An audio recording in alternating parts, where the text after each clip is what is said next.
أعوذ بالله من الشيطان الرجيم. بسم الله الرحمن الرحيم.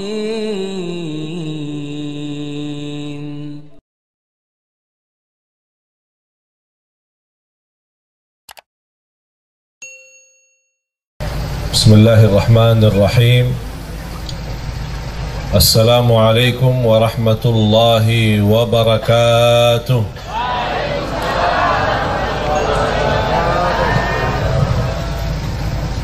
Kayaknya suara yang di depan aja yang jawab. Mana Bu? Di belakang? Bu? Bu? Assalamualaikum warahmatullahi wabarakatuh.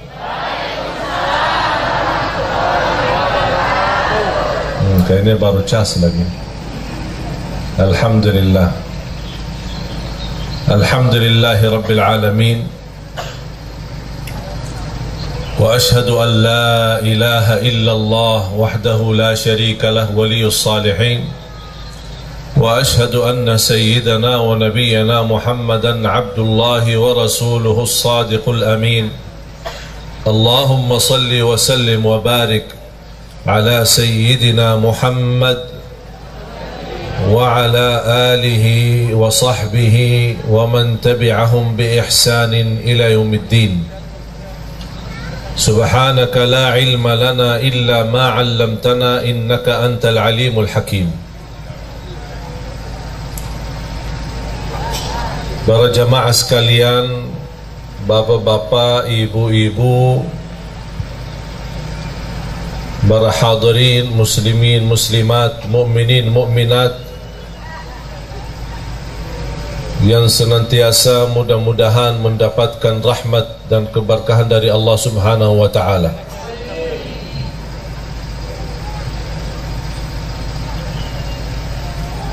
A'udzu billahi minasy syaithanir rajim. بسم الله الرحمن الرحيم. يا أيها الذين آمنوا اتقوا الله ولتنظر نفس ما قدمت لغد واتقوا الله إن الله خبير بما تعملون. ولا تكونوا كالذين نسوا الله فأنساهم أنفسهم أولئك هم الفاسقون. لا يستوي أصحاب النار وأصحاب الجنة. أصحاب الجنة هم الفائزون. لو أنزلنا هذا القرآن على جبل لرأيته خاشعا متصدعا من خشية الله. وتلك الأمثال نضربها للناس لعلهم يتفكرون.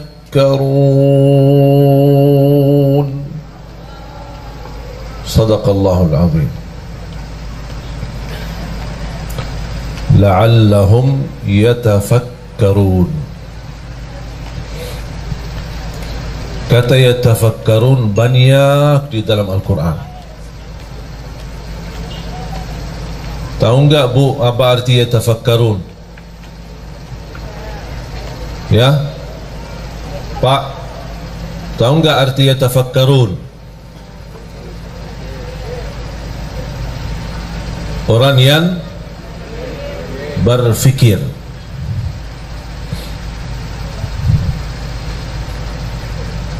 orang yang tafakkur.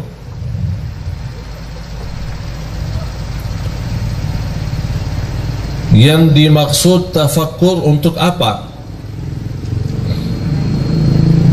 Kan kita sudah,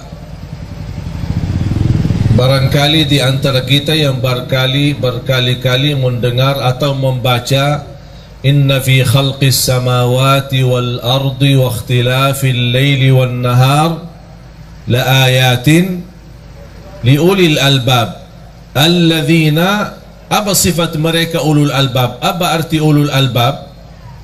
Yang mereka cerdas, akal sehat, hati bersih. Cerdas, akal sehat, hati bersih. Sifat mereka adalah alladzina yadhkuruna Allah qiyaman wa qu'udan wa ala junubihim wa yatafakkaruna. Mereka bertafakkur. Wa yatafakkaruna fi khalqis samawati wal ard. Rabbana ma khalaqta hadha batilan subhanaka faqina adzaban nar.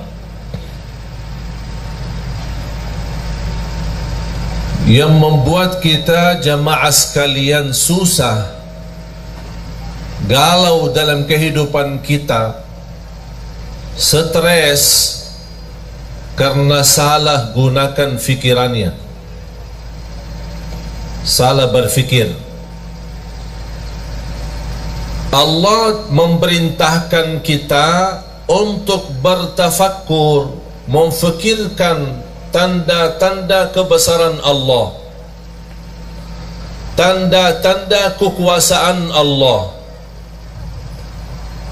tanda-tanda Allah menguasai kita, dan seluruh urusan itu bagi Allah mudah, kun fayakun. Tapi kita jamaah sekalian salah gunakan fikiran kita. Allah perintahkan kita berfikir tanda-tanda kebesaran Allah, malah kita berfikir urusan dunia. Fantas semakin usia, semakin tua, semakin stres, karena selama ini salah gunakan fikirannya. Urusan dunia, urusan nafkah, urusan lain-lainnya sebenarnya tidak perlu kita berfikir, gampang-gampang saja. Kalau Allah maha mampu menciptakan bumi dan langit, kira-kira Bapak Ibu mana yang lebih hebat dan dahsyat? Bumi, langit atau manusia? Mana yang lebih kuat? Ada yang berani berkata manusia lebih kuat daripada langit. Kalau bagi Allah mudah menciptakan langit, apalagi urusan manusia. Kalau Allah mampu mengaturkan rezeki miliaran manusia, bukan hanya manusia aja yang diatur oleh Allah rezekinya, seluruh yang ada di semesta alam ini Allah yang mengatur rezeki. Binatang, burung-burung, semua makhluk hidup yang bernyawa, Allah yang tanggung jawab rezekinya. Tapi mengapa sekarang kita banyak stres soal rezeki?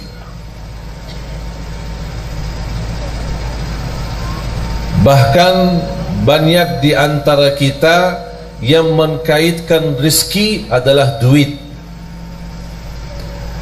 Duit ada, alhamdulillah rezeki ada. Duit tidak ada, tolong Syekh doakan supaya rezeki lancar. Saya tanya, mudah-mudahan sehat walafiat, dapat keturunan, bahagia, selamat. Udah? Belum. Kenapa belum? Belum doain rezeki. Kan udah sehat, walafiat, panjang umur, bahagia, selamat, anak saleh salihah. Belum.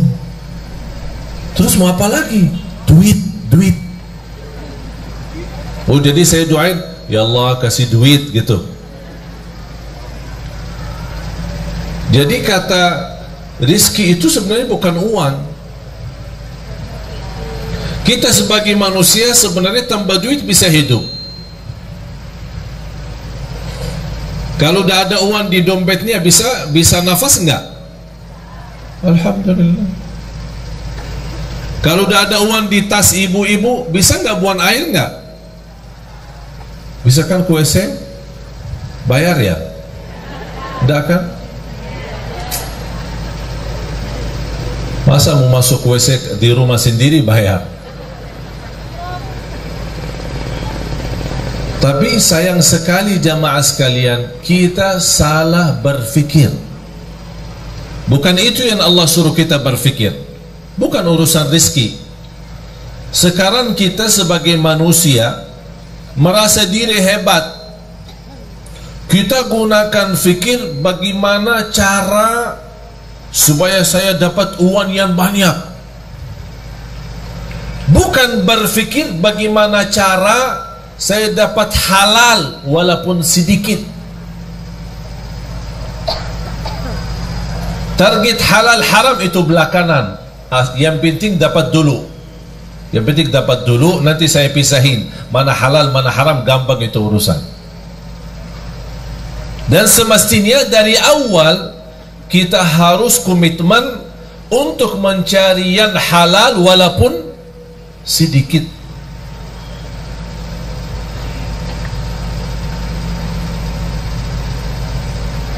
Salah satu persoalan yang menjadi sayang sekali menjadi kebiasaan, saya bisa katakan sudah menjadi budaya, tradisi, kebiasaan. Apa itu? Suka pinjam duit. Saya sekarang bertanya jamaah, yang punya hutang angkat tangan. Tuh kan, bobo yang di belakang, mana angkat tangan? Yang banyak hutang, yang bukan punya hutang angkat tangan. Hutang sama bank, hutang cicilan, cicilan motor, cicilan rumah, cicilan mobil, cicilan istri. Oh, ada cicilan istri? Ada cicilan istri. Dia tidak punya duit, mau nikah, maksa-maksa pinjam. Begitu dia nikah sama istri, istri juga tidak kuat melihat hutangnya banyak, minta cerai, pisah sama istrinya. Tapi dia masih sampai sekarang bayar hutang. Itu namanya istri cicilan.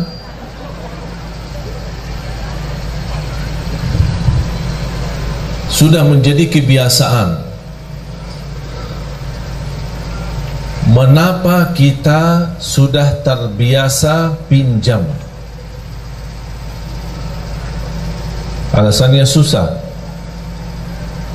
Alasannya susah ya? Ya? Yang pinjam alasannya susah angkat tangan. Tidak susah kan? Terus kenapa pinjam? Yang pinjam duit alasan untuk makan sehari-hari, angkat tangan. Tidak ada. Yang pinjam alasannya untuk menambah motor. Tambahan motor ada. Sebenarnya kalau kita berfikir sebelum kita mengambil keputusan, insya Allah tidak jadi pinjam. Buat apa? Makan alhamdulillah, minum alhamdulillah, sehat alhamdulillah, bisa jalan alhamdulillah. Ada satu cerita, ada orang punya mobil mewah, pas berhenti di lampu merah, Di sampingnya ada mobil cukup mewah tapi beda model. Misal mobil Mercy sama BMW, bagusan mana? Sama-sama bagus ya. Orang yang bawa BMW melihat Mercy pas lampu merah, aduh, dari dulu cita-cita saya punya Mercy, tapi dapat BMW. Di samping BMW ada lagi mobil Kijang, Innova. Subhanallah, mobil BMW ini luar biasa. Kapan saya bisa punya BMW? Di samping Innova ada Avanza. Ya Allah, kalau mobil Innova terbaru beda luar biasa. Kapan ya saya bisa lapas mobil Avanza itu? Pas di samping Avanza ada orang naik motor. Ya Allah, kapan bisa punya Avanza? Yang di samping bawa motor ada bawa sepeda. Aku udah saya tua-tua, begal setiap hari naik sepeda. Kapan bisa punya sepeda motor biar cepat selap-selip?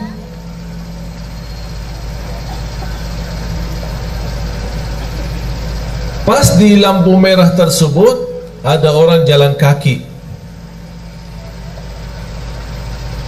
Subhanallah, sepeda tadi itu bagus. Kayaknya tidak berapa harga. Mimpinya cuma sepeda.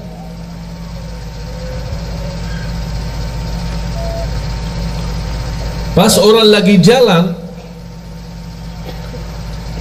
di pinggir jalan ada sebuah rumah. Dari jendela rumah ada orang cacat, dia pakai kursi roda. Dia membayangkan orang yang lagi jalan, ya Allah, kapan saya bisa sehat supaya bisa jalan?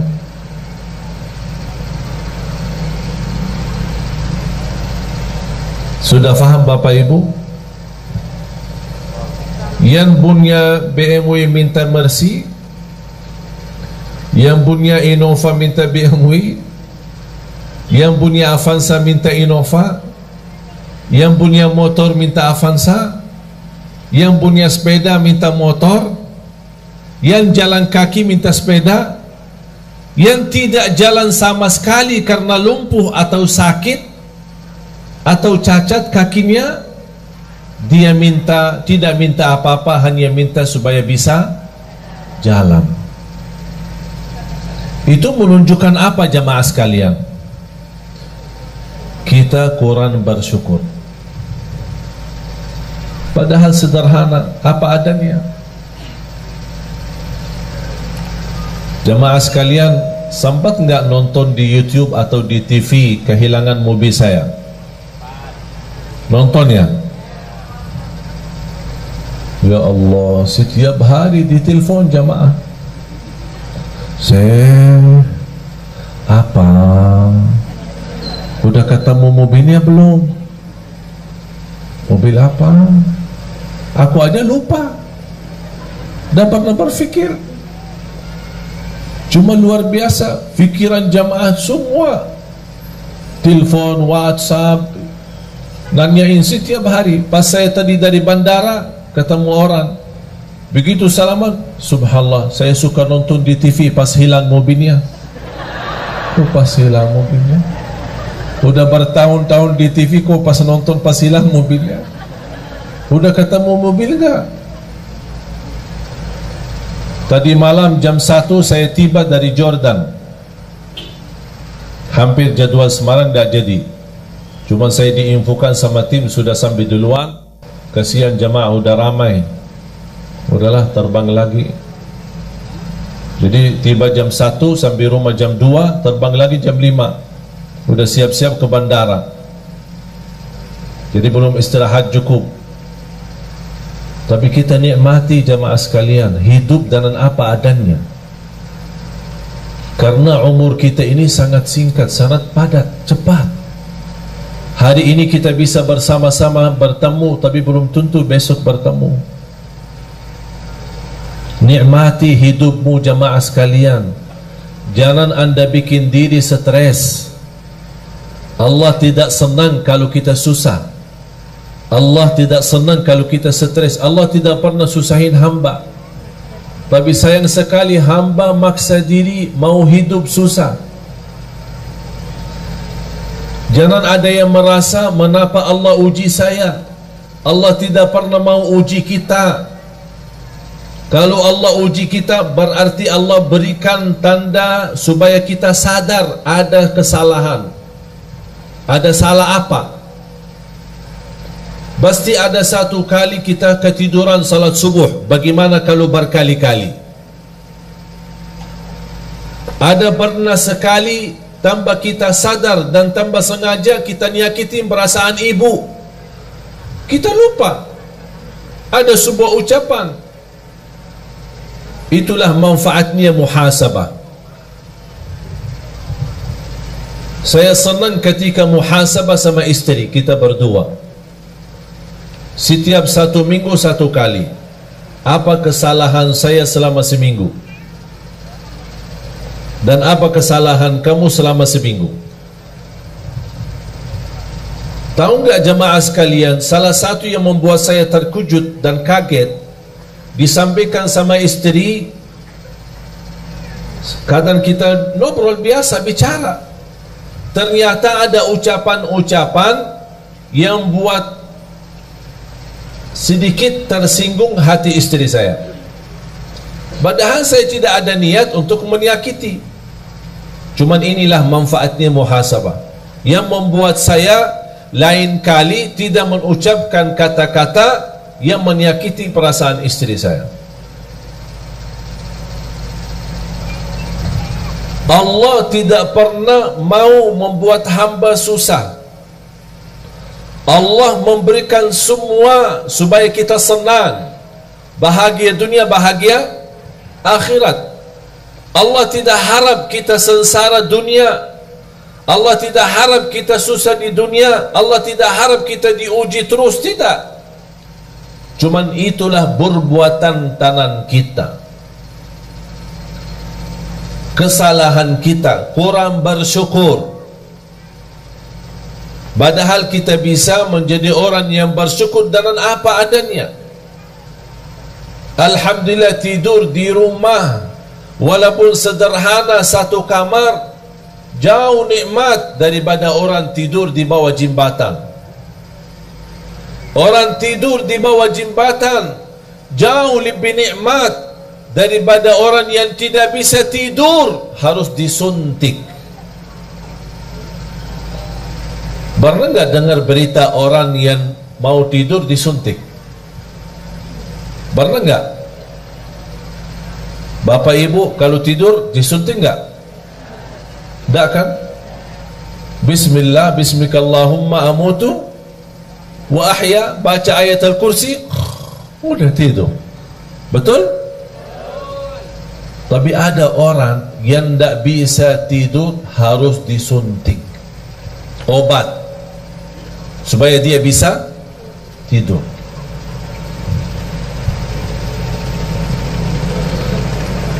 Agar kita bisa merasakan nikmatan yang Allah berikan, walaupun nikmat itu sederhana dan sedikit, kita ingat orang lain yang tidak punya apa-apa.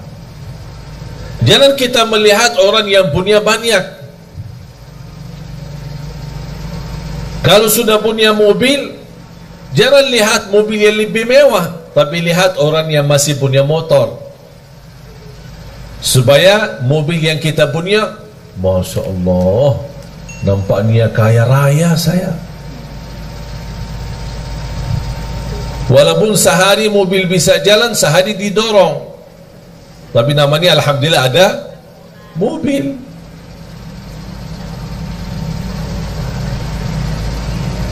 Bapak ibu, salah satu nikmat yang kita belum sadari adalah nikmat beramal saleh. Bu, ibu datang jauh-jauh kan? Ada yang naik mobil, ada yang naik motor, ada yang jalan kaki, ada yang angkot. Betul kan? Buat apa datang? Hah? Buat apa? Mau ngaji, mau belajar. Terus habis belajar ngapain? Diamalkan. Semestinya diamalkan. Terus selama ini ngapain? Diamalkan enggak? Ya kadang-kadang. Insya Allah diamalkan ya. Bapak ibu datang jauh-jauh menghadiri majlis supaya sama-sama belajar, itu namanya beramal salih. Beramal itu beramal salih, tidak semua semudah bisa mengamalkan. Itu sendiri anda bisa beramal salih karena Allah memberikan kemudahan. Ada seorang jamaah di salah satu daerah di Kalimantan Timur. Setiap hari tanya jawab, WhatsApp. Begitu dia tahu berita saya mau datang ke daerahnya, beda tempatnya dia ke masjid pas acara paling 30 menit. Dan dia sudah menyediakan diri untuk menghadiri acara. Dan ada niat mau bertemu langsung sama saya. Saya bilang insya Allah siap, nanti kita ketemu. Pas hari H dah bisa datang. Sampai selesai acara, sampai saya pulang, sampai dia teleponan, nangis minta saya tunggu di bandara. Saya tunggu di bandara, belum juga ketemu. Sampai saya terbang pulang. Padahal barangkali posisi dia dibanding jamaah lain, dia cukup dekat. Tinggalin urusan sebentar, datang bertemu pulang. Tapi Allah belum mengizinkan. Jadi posisi bapa ibu menghadiri majlis ta'lim bukan soal mampu, bukan soal ada yang dekat ada yang jauh, tapi persoalannya siapa di antara kita yang diberikan oleh Allah karunia taufik, hidayah. Itu sendiri merubah nikmat dan amal saleh. Itu yang wajib jamaah sekalian ingat. Kita bisa beramal saleh karena Allah menanugerahkan kemampuan untuk beramal saleh. Silahkan pergi ke kuburan. Kalau boleh kita berbicara dengan mereka yang ada di kubur, dan mereka bisa jawab apa pertanyaan kita kepada mereka. Apakah ada yang diinginkan? Pasti mereka menjawab, kami ingin kembali ke dunia supaya bisa beramal saleh. Tapi kira-kira bisa enggak mereka kembali? Itu sendiri bapak ibu sudah mempunyai nikmat yang luar biasa. Bagi orang yang sudah wafat tidak bisa. Syukur-syukur kalau mereka mendapatkan berkah doa kita untuk mereka. kita mendoakan mereka yang sudah wafat.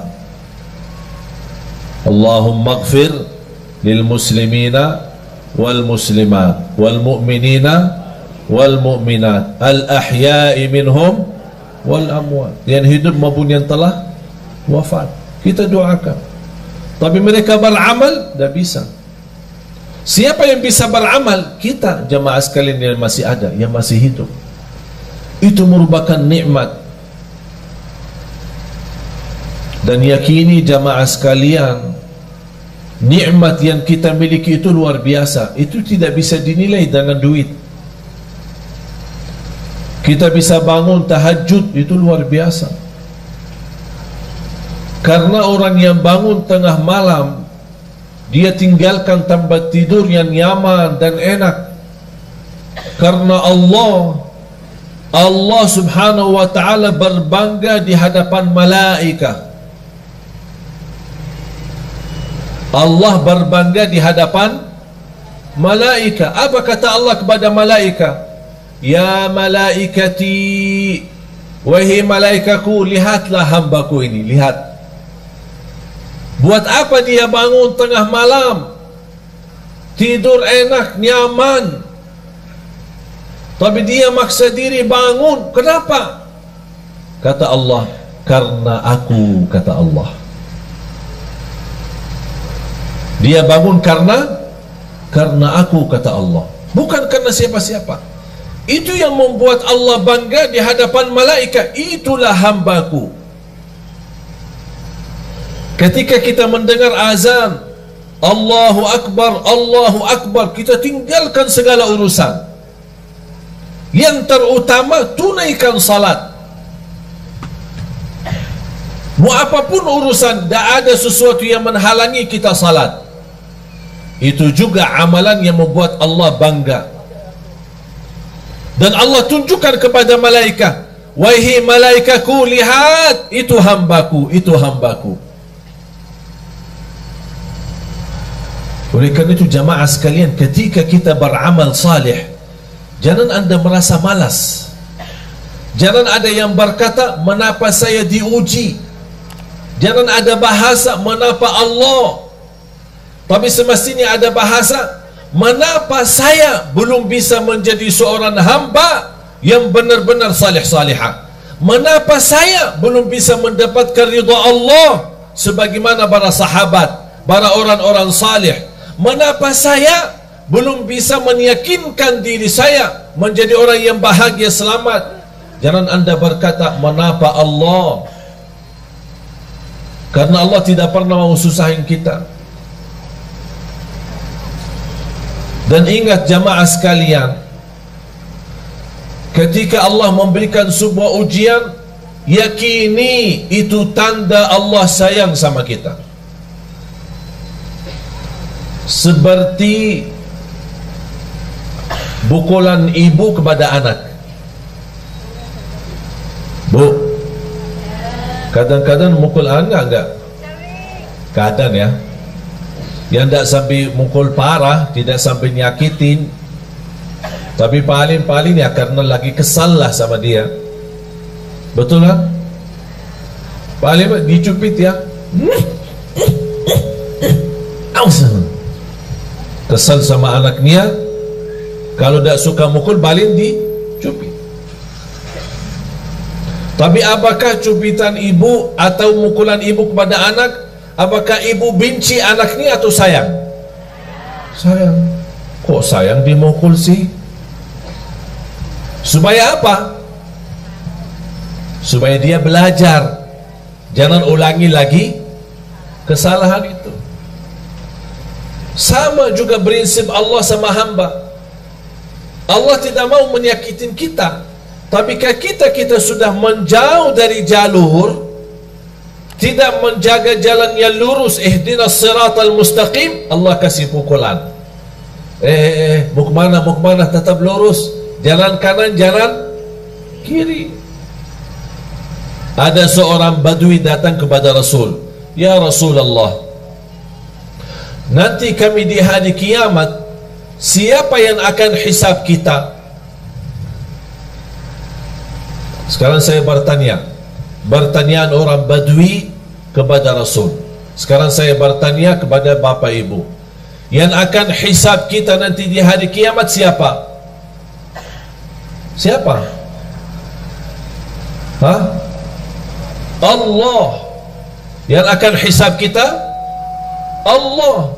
Rasul juga menjawab kepada orang Badui, yang akan hisab kita nanti di hari kiamat adalah Allah.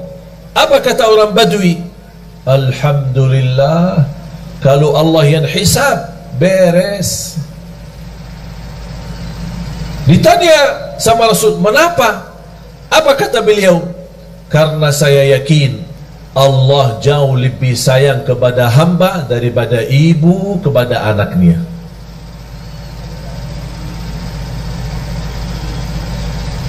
Allah maha sayang. Salah satu sifat Allah Ar-Rahmanir Rahim, membagi rahmat.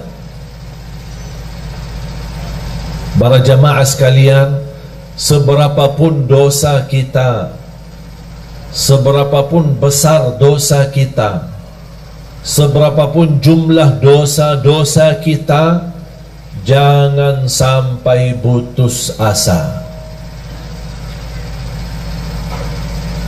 Karena Allah, paling gampang bagi Allah ampunan dosa. Tapi ada satu permintaan, kalau memang anda ingin Allah ampuni segala dosanya, apa tugas kita? Memohon ampun. Tapi ketika kita memohon ampun, jangan ada bahasa memohon ampun dari lisan, dari lidah, tapi hatinya masih ingin kembali dosa lagi. Itu namanya memohon ampun yang masih palsu, belum mantap.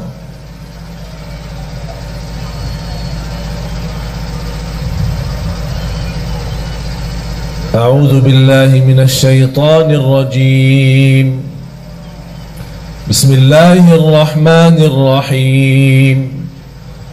قل يا عبادي الذين أسرفوا على أنفسهم لا تقنطوا من رحمة الله إن الله يغفر الذنوب جميعا إنه هو الغفور الرحيم.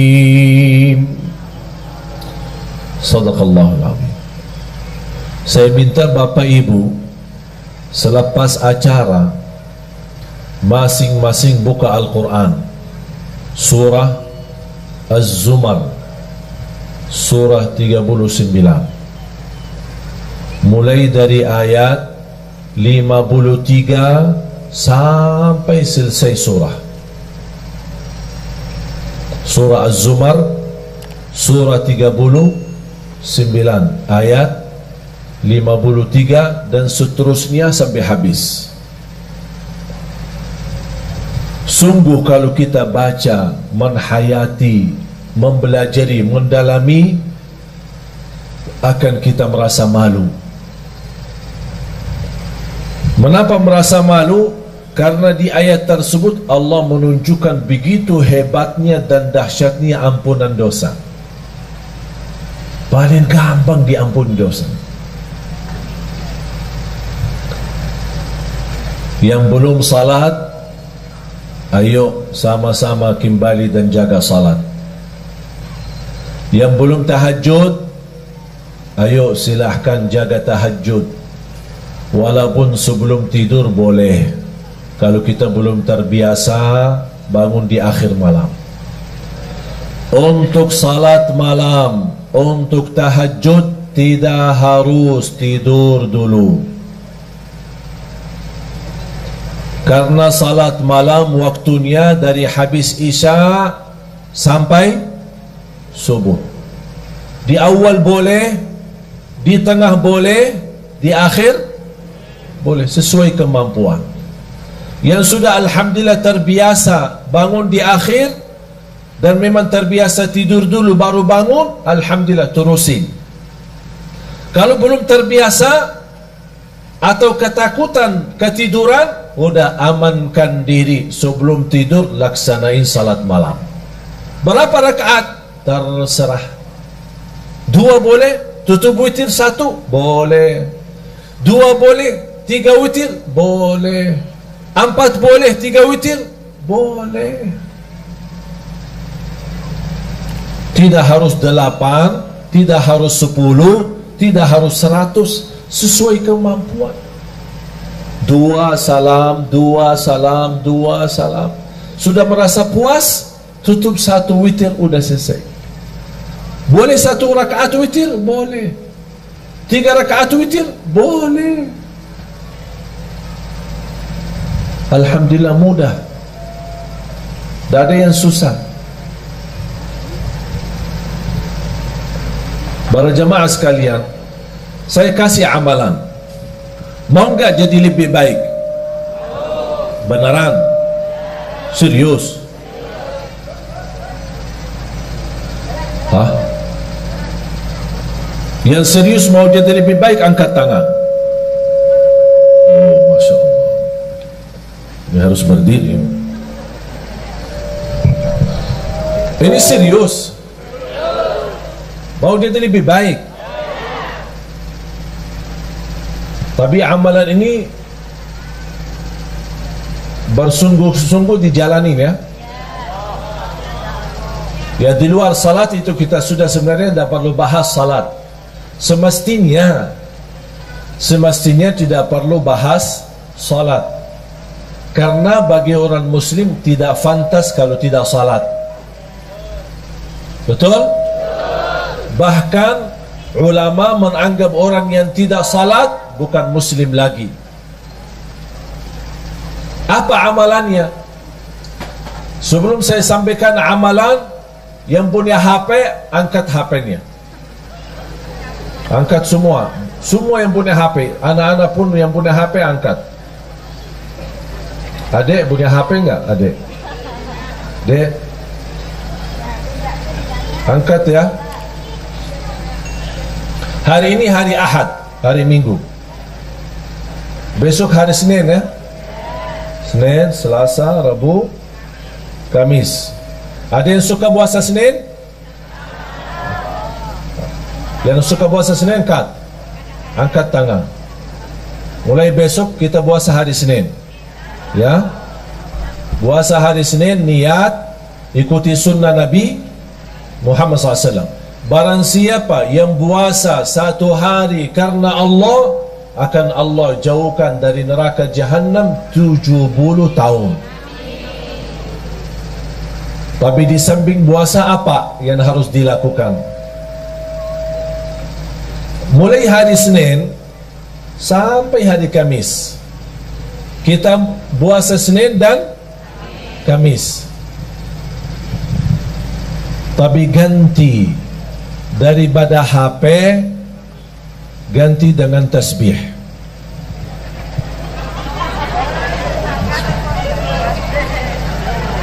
Ganti dengan tasbih.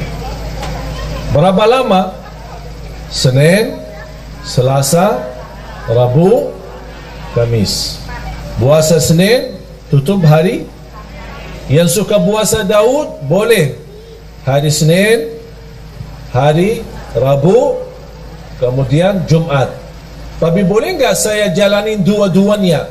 Contoh, saya suka puasa Daud, tapi saya juga ingin puasa Senin Kamis. Jatuhnya hari Senin puasa Daud. Niatkan 2. Karena soal sunnah boleh digabung niat. Kalau saya namakan 2 in 1. Senin puasa sunnah Nabi Muhammad dan puasa Nabi Daud. Hari Selasa tidak ada. Hari Rabu puasa sunnah Nabi Daud. Hari Kamis puasa sunnah Nabi Muhammad. Kemudian hari Jumat puasa sunnah Nabi. Faham? Jadi boleh kita gabungkan dua-duanya. Tapi saya tidak minta hari ini, tapi minta besok. Berarti hari ini yang punya urusan tolong selesaikan. WhatsApp, BB, HP, apa semua selesai. SMS, mau telefon, apa. Pak, ini maaf ya, saya mulai hari besok saya tidak bisa dihubungi ya. InsyaAllah kita Jumat bertemu ya. Ganti HP dengan tasbih. Itu amalan. Siap nggak? Hah? Tadi katanya serius. Kalau sekarang dia siap? Hah? Mana? Siap nggak ya? Wallahi, demi Allah jemaah sekalian bakal nikmat.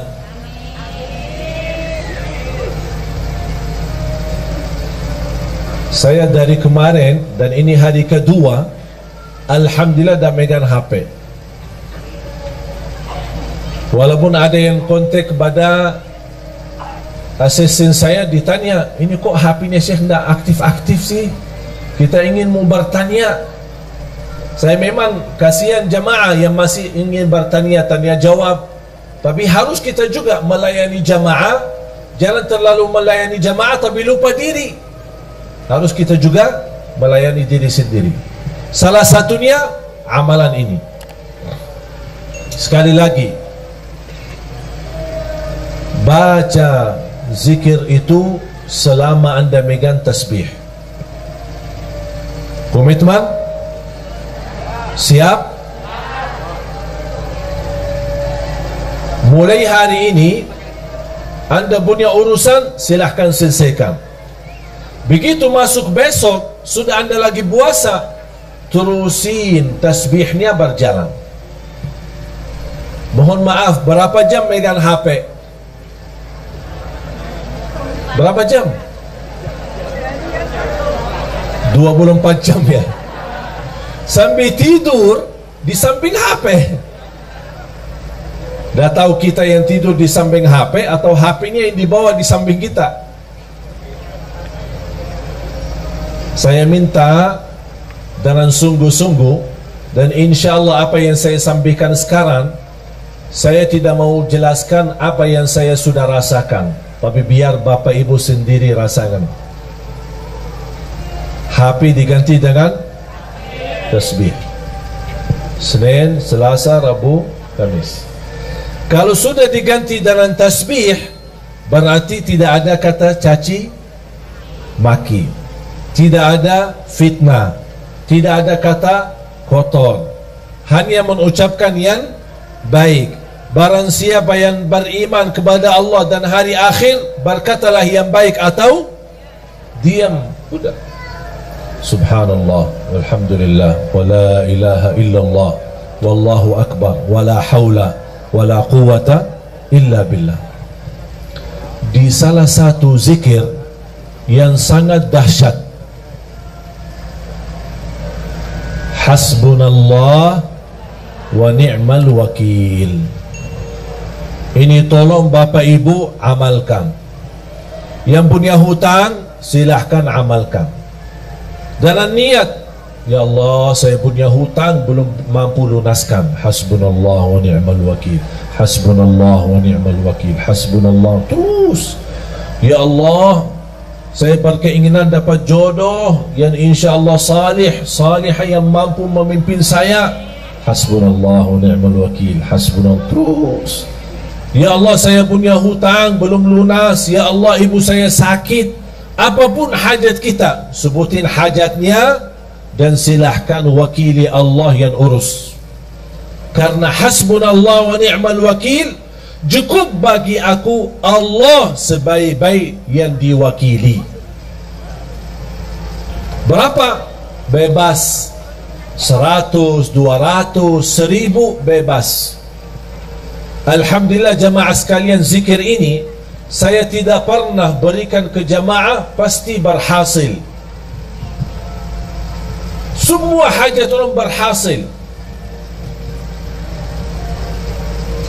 Bahkan ada di antara jamaah yang pernah WhatsApp, maaf Syekh, udah saya berkali-kali baca tapi rasanya belum tuntas hajat saya. Di antara 1000 jamaah, kurang lebih satu-satunya aja yang dia belum berhasil. Yang lain ada yang dalam seminggu tuntas, ada yang 2 minggu habis selesai, ada yang sampai 1 bulan. Tapi rata-rata alhamdulillah semua berhasil mendapatkan hajatnya. Cuma saya kaget ketika ada seorang jamaah, "Syekh, maaf, sampai sekarang kok belum selesai?" Saya berkata, "Tak mungkin tak selesai. Tidak boleh, harus selesai. Kamu jujur tak selesai?" "Benar, sampai sekarang belum tuntas." Kamu ada masalah. Pasti ada masalah. Karena zikir ini sangat dahsyat, tidak mungkin hajat kita tidak tuntas. Saya mulai bertanya, "Bagaimana hubungan kamu sama orang tua?" "Alhamdulillah baik." "Sudah berkeluarga?" "Berkeluarga." "Sama istri sama anak?" "Alhamdulillah lancar." "Suka puasa?" "Alhamdulillah suka puasa, malah dia puasa Nabi Daud." Apa yang masalahnya kok sampai sekarang belum tuntas hajatnya? Saya bilang, "Maaf Pak, pasti ada sesuatu. Coba cek lagi." Langsung dia berkata, "Maaf Syekh, saya hampir sering, berkali-kali terjadi itu." "Apa?" "Ketiduran salat subuh." "Oh, di situ masalahnya." Kuda tuntas hajatnya. Apa guna zikir kalau tidak salat? Betul nggak? Tak ada zikir, mau dia tariqat, mau dia hakikat, mau dia ma'rifat, tak ada zikir tanpa salat. Semua amalan kita sia-sia kalau tidak salat. Haji setiap tahun tidak salat, sia-sia, tidak ada satupun diterima. Umrah setiap bulan, sia-sia kalau tidak salat. Salat itu tiang agama. Jatuh salat, jatuh agama.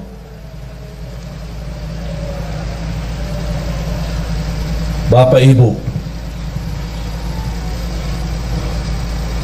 walaupun saya merasa beban dan berat untuk tinggalin HP, tapi tak apa-apa. Kita karena Allah dan untuk merubah diri lebih baik, hanya 3 hari.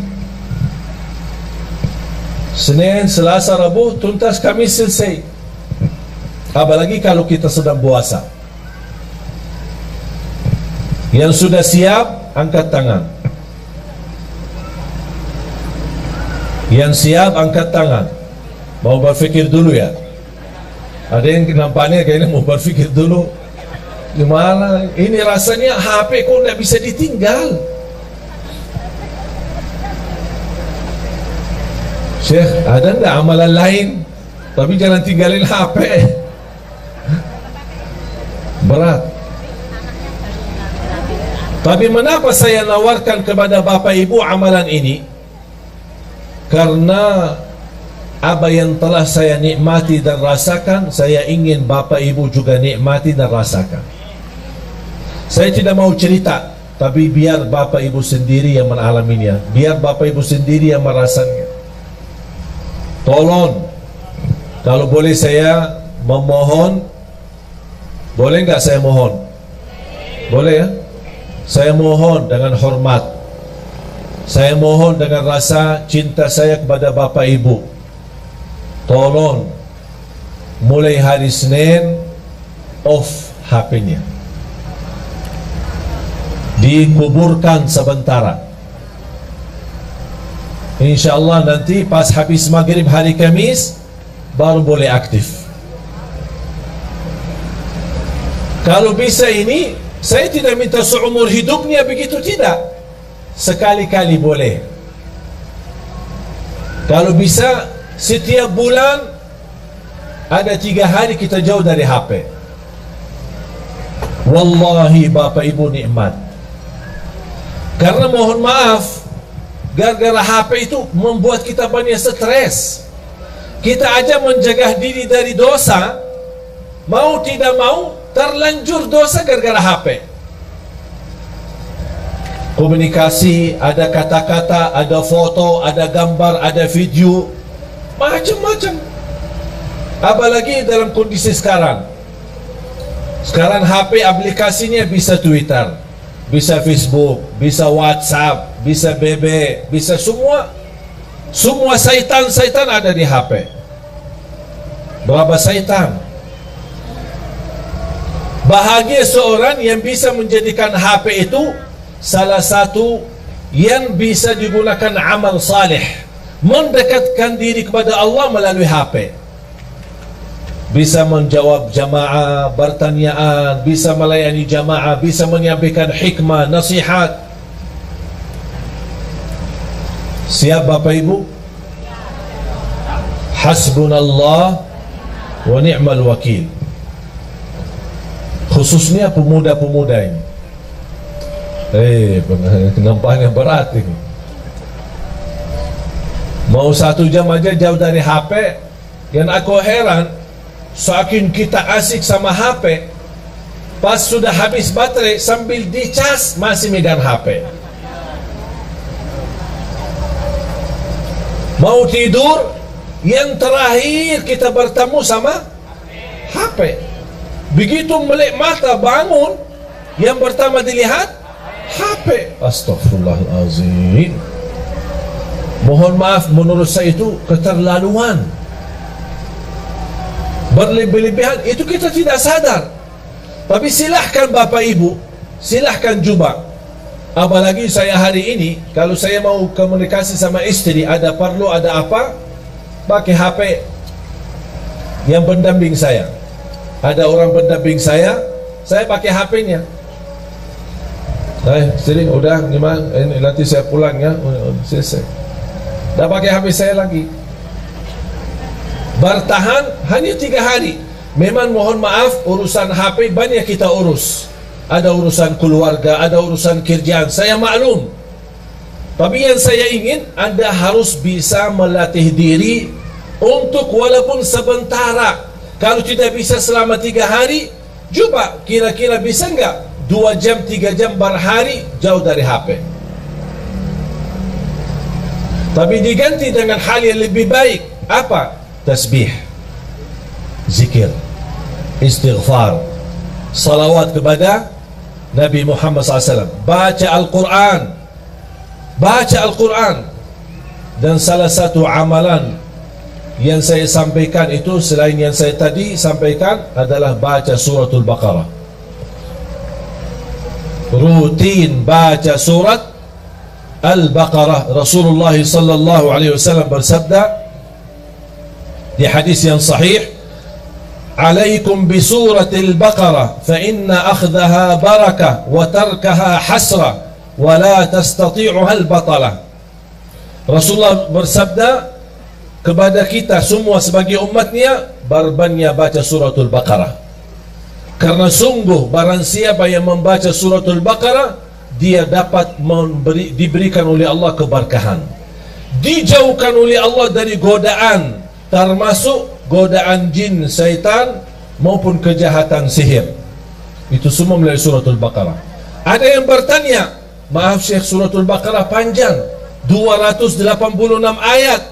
Apakah harus dalam sehari kita habiskan? Tidak harus setiap hari.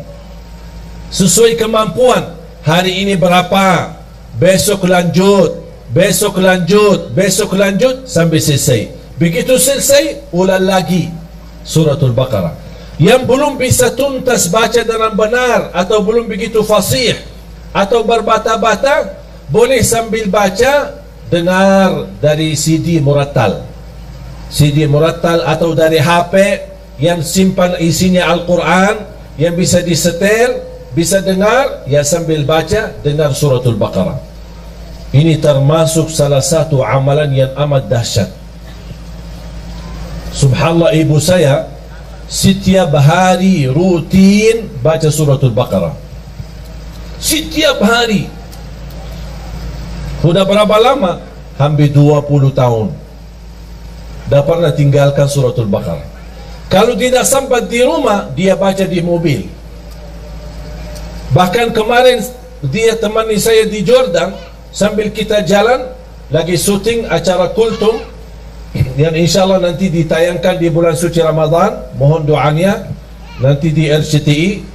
Sambil saya jalan-jalan sama ibu sendiri sambil megang HP baca suratul Baqarah. Setiap hari dia sudah komitmen selesai suratul Baqarah setiap hari sekali.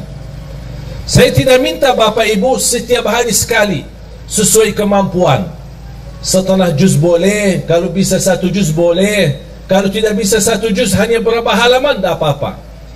Halaman ini besok lanjut sampai selesai. Begitu selesai ulang lagi. Karena suratul Baqarah luar biasa dahsyat. Bukan hanya untuk keberkahan, bahkan untuk penyembuhan dari penyakit. Ada yang merasa gelisah, susah hati, susah fikiran, susah rezeki, merasa tidak nyaman, baca suratul Baqarah rutin, karena keberkahannya luar biasa. Jamaah sekalian dimuliakan Allah Subhanahu wa taala, zikir dan baca Al-Quran memang itu sebenarnya menjadi salah satu ibadah yang hampir sangat jarang kita laksanakan. Apalagi yang saya minta memberikan amalan ini, mengapa? Karena kita mempersiapkan diri, tidak lama lagi kita menyambut sama-sama bulan suci Ramadan. Bapak Ibu, kalau Anda bisa terlatih untuk tinggalin HP, insya-Allah begitu Anda menyambut bulan Ramadan, insya-Allah Anda mampu tinggalkan HP-nya selama Ramadan. Dan itu bukan sesuatu yang susah, sangat mudah, tapi kembali kepada diri kita. Innallaha la yughayyiru ma biqaumin hatta yughayyiru ma bi anfusihim. Allah tidak akan merubah satu kaum, tidak merubah nasib satu kaum, tidak merubah kebahagiaan satu kaum, kecuali mereka merubah diri sendiri. Komitmen Bapak Ibu sudah niat, yakin, insya Allah siap. Saya doakan. Al-Fatihah.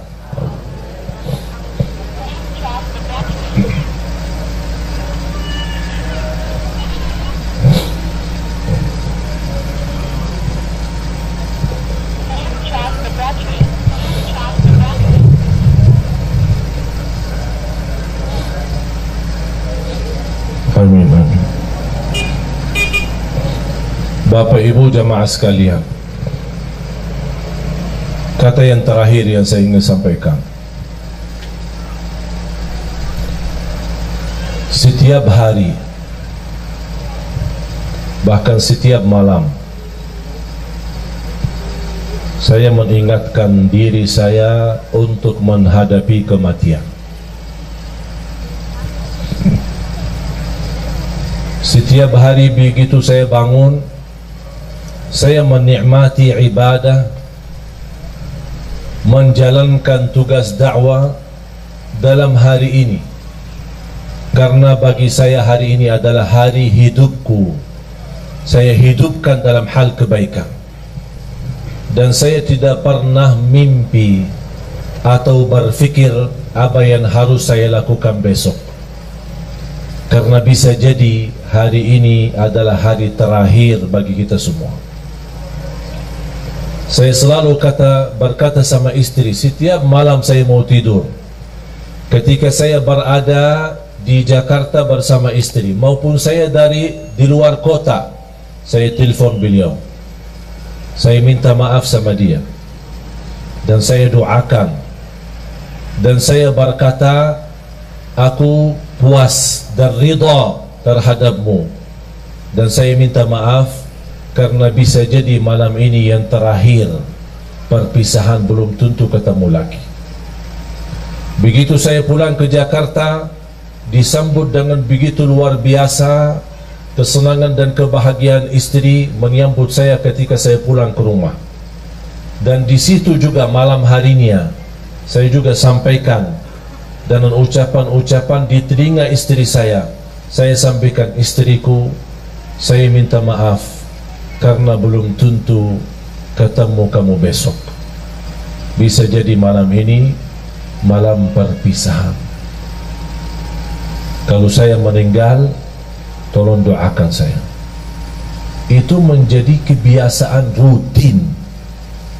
Saya selalu menyampaikan kepada diri saya, kepada istri saya. Dan saya harap semua jamaah sekalian memiliki perasaan yang sama. Nikmati hidupmu hari ini, jangan fikirkan hari besok, karena belum tentu hidup sampai besok. Kalau kita hidup besok, alhamdulillah, semangat lagi, terus berjuang di dunia, cari nafkah yang halal, bahagiakan orang tua, bahagiakan keluarga, beribadah semaksimalnya, salat 5 waktu, baca Al-Quran, bersedekah, dan seterusnya amal-amal saleh lainnya. Kalau kita masih ada umur, alhamdulillah masih dalam keadaan kebaikan.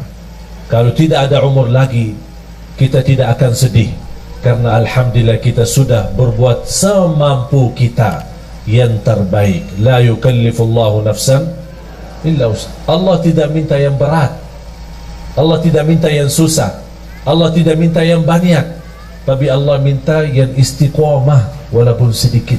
Ada komitmen, ada rasa cinta kalau kita beribadah. Nikmati hidupmu hari ini agar Allah nanti akhiri hayat kita dengan husnul khatimah. Jangan fikirkan besok, jangan minta rezeki besok, jangan minta urusan besok, karena belum tentu hidup besok. Faham? Ini tolong menjadi pesan saya untuk semua jamaah. Sambil saya sudah menjadi kebiasaan, saya ingatkan diri saya dan istri saya. Jujur saja jamaah sekalian, hampir setiap malam saya merasakan diri saya mimpi di dalam kubur. Setiap malam. Bahkan di dalam mimpi menunggu, ya Allah, kapan saya dijemput? Ya Allah, kapan saya bisa merasakan kenikmatan kubur? Yang Rasul sendiri berkata, kubur itu ada 2, taman dari taman surga atau lubang dari lubang neraka. Tinggal siapa? Kita yang milih. Bukan Allah yang milih, tapi kita yang milih. Kalau memang anda ingin rumah nanti, rumah baru kita adalah kuburan, yang bapak ibu akan jauh lebih panjang usia di kubur daripada dunia. Kalau memang anda ingin baik, jadikan kuburannya raudhah, taman dari taman surga. Jadikan hidupmu taman dari taman surga. Ucapan-ucapan surga, perilaku surga, akhlak surga, berlangkah-langkah surga, dimanapun kita berada selalu membawa haruman surga. Kalau kita meninggal dunia, jangan sedih, jangan takut. Biar semua keluarga di sekitar kita menangis, tapi insya Allah kita bukan menangis, tapi senyum, bahagia, karena kita sudah pindah dari alam dunia yang begitu kotor, dari alam dunia yang begitu risah, dari alam dunia yang begitu hina. Kita insya Allah akan bertemu dengan Allah dalam merasa kebahagiaan yang luar biasa. Saya doakan mudah-mudahan bapak ibu semua husnul khatimah, husnul khatimah, husnul khatimah. Dianugerahkan taufiknya Allah agar kita menjadi hamba yang salih salihah untuk hari hidup kita, hari kebahagiaan kita, hari bisa istiqamah dalam taat kepada Allah. Bukan kita memohon panjang umur begitu saja, tapi kita memohon panjang umur dalam taat kepadamu ya Allah. Itulah umur yang bermakna. Tapi kalau umur tanpa taat, itu umur yang sia-sia. Mari kita sama-sama berdoa.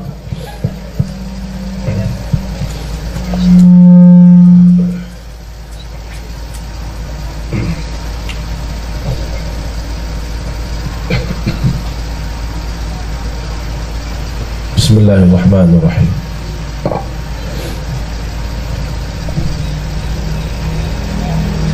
Alhamdulillahi Rabbil Alamin.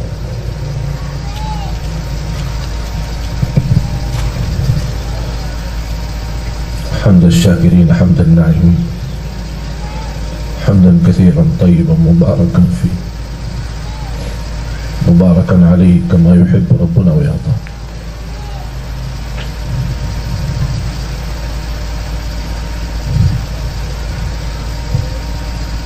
اللهم صل على سيدنا محمد وعلى آل سيدنا محمد.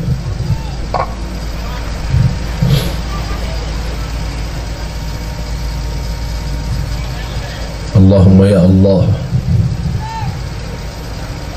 اهدنا ila siratikal mustaqim. Berilah kepada kami petunjuk kepada jalan yang lurus.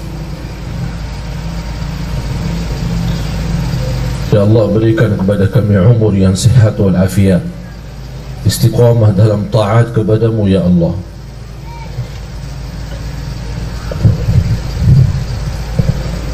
Ya Allah, kuatkan iman kami, kuatkan keyakinan kami, sempurnakan kekurangan kami, ampuni segala dosa kami.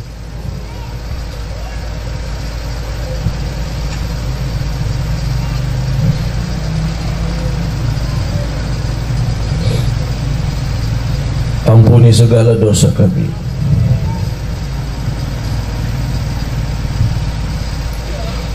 Ya Allah, ampuni segala dosa kami, dosa besar maupun dosa kecil, dosa terang-terangan maupun dosa sembunyi. Aku mohon ya Allah untuk semua jamaah yang hadir,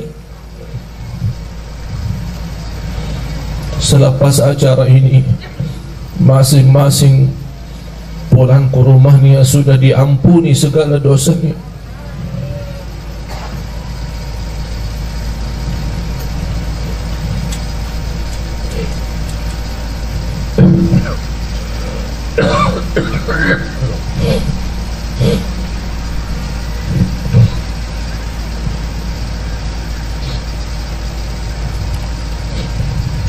Berikan kepada kami hidayah,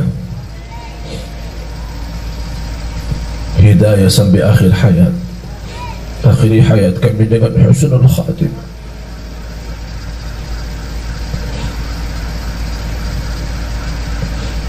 Ya Allah, kami harap dijemput di saat kami sedang melakukan kebaikan dan amal saleh. Berikan kepada kami keluarga sakinah mawaddah rahmah. Jadikan keturunan kami anak dan cucu salih-salihah, anak berhafal Al-Quran. Jadikan kami semua ahlul Quran, para pencinta Al-Quran. Jadikan kami serta keluarga kami berakhlak-akhlakul Quran birahmatika ya arhamar rahimin. Atas izinmu ya Allah, kami sama-sama berkumpul bersama jamaah di majlis ini ya Allah.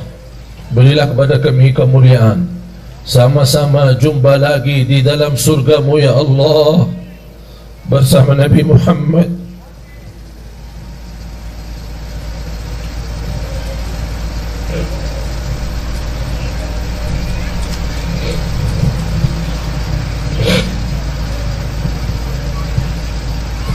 Bersama Nabi Muhammad sallallahu alaihi wasallam. Allahumma ighfir lil muslimin wal muslimat wal mu'minin wal mu'minat al ahya'i minhum wal amwat. Ya Allah, sehatkan badan kami, lancarkan urusan kami, berikan kemudahan dan umur, sama-sama bertemu dengan bulan suci Ramadan ya Allah, agar kami mampu menjadi orang-orang yang mampu merubah nasibnya di bulan suci Ramadan, dari neraka jahannam menjadi ahli surga ya Allah ya Rabbal Alamin. Rabbana taqabbal minna innaka antas sami'ul alim wa tub alaina innaka antat tawwabur rahim. Rabbana atina fid dunya hasanah wa fil akhirati hasanah wa qina adzaban nar. Wa sallallahu ala sayyidina wa nabiyina Muhammad وعلى آله وصحبه وبارك وسلم والحمد لله رب العالمين.